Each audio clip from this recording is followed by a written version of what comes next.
আল্লাহ রাসূল বলছেন আদ-দুনিয়া জিফাতুন, আদ-দুনিয়া জিফাতুন ওয়া তালিবুহা কিলাবুন। আদ-দুনিয়া জিফাতুন, দুনিয়া একটা মরা জানোয়ার। আল্লাহ দুনিয়া দিয়েছে পরীক্ষা নেবার জন্যে। তোমার রবকে মেনে চলো অথবা রবকে বাদ দিয়ে চলো, ইমতিহানের জন্য এই দুনিয়া।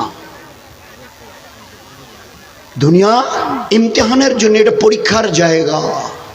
প্রতি মুহূর্তে আল্লাহ পরীক্ষা নেবে। আখিরাতকে সামনে রেখে করছো না দুনিয়ার এই আমাল দুনিয়ার জন্য করছো?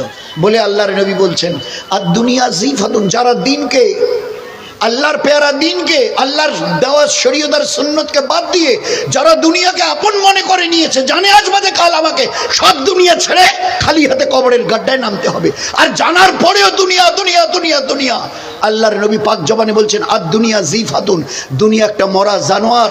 এইভাবে দুনিয়াকে যারা তালাশ করে, তালেবুহা, যারা তালাশ করে, খোঁজে, চায়, পায়, তারা হচ্ছে কেলাবুল, কুত্তা, কুকুর, কুকুর, কুকুর, কুকুর।